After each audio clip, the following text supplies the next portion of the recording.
ಬೆಳಗಾವಿ ಜಿಲ್ಲೆಯ ಉಚ್ಚಗಾವಿ ಕ್ಷೇತ್ರದಲ್ಲಿ ಕಲ್ಲೇಹೊಳ ಗ್ರಾಮದಲ್ಲಿ ಸರ್ವೆ ಸಂಖ್ಯೆ 123 ಮತ್ತು 124ರಲ್ಲಿ ಕೃಷಿ ಭೂಮಿಯ ಅತಿಕ್ರಮಣ ಪ್ರಕರಣ ಬೆಳಕಿಗೆ ಬಂದಿದೆ. ಅಮಿತ್ ಪ್ರಭಾಕರ್ ಕೋರೆ, ಸಂತೋಷ್ ಶಂಕರಪ್ಪ ಮುನ್ವಳ್ಳಿ ಎಂಬುವವರು ದುರುದ್ದೇಶದಿಂದ ಈ ಜಮೀನಿಗೆ ನುಗ್ಗಿ ದಿನಾಂಕ 9 ಮಾರ್ಚ್ 2025ರಂದು ಸುಮಾರು 300 ಕಾಜು ಗಿಡಗಳನ್ನು ಕತ್ತರಿಸಿ ಮಾರಣ ಹೋಮ ಮಾಡಿದ್ದಾರೆ ಎನ್ನಲಾಗಿದೆ.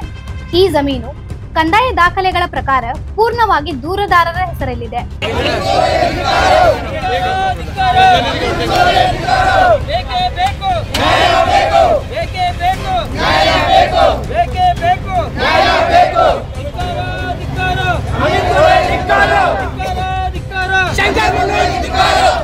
नीता शंकर राक्षे आमची शेती 150 एकर शंकर नवकर आणि प्रभाकर कोरे, अमित कोरे यांनी सगळे आमची ताब्यामध्ये घेतले.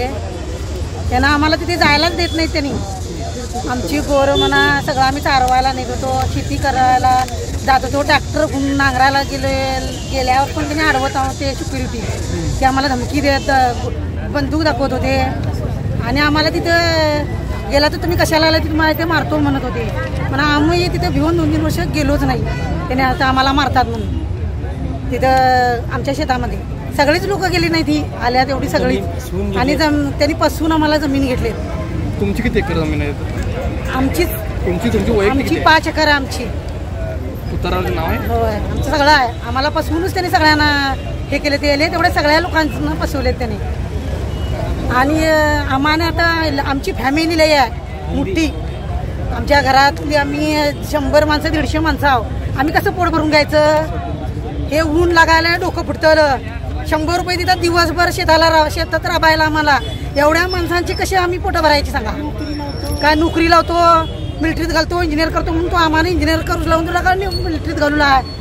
आम्ही शेतात जाऊन दररोज 100 रुपये आम्हाला आमचं पोट भरतं. पोरांचं शिक्षण करायचं का आमचं पोट भरून घ्यायचं म्हणे. त्यांनी मंत्री होऊन पैशाच्या हुद्यावर बसलेत. आम्ही कशावर बसायचं? आमचं थोडं शेत आहे, त्या शेतावर आमचं पोट भरणार आम्ही. दुसऱ्या आम्ही लोकांच्या शेतात तर जायलो. आम्ही बोलवला तर जातून तर आम्ही घरात बसायचं. आम्ही चूल पिटली, लाकडं हात राहिलं तर रांधायचं नंतर ग बसायचं. कसं करायचं आता आम्ही मुलांना गुण आमच्या आजोबांनी कसलेले आता सासू सासरे कसं आलेत. आता आम्ही त्याच्यात आता आम्ही सुना आलो. आमच्या सासऱ्यांना म्हणतो आमची शेती कुठं आहे? त्यांनी काय सांगतील आम्हाला?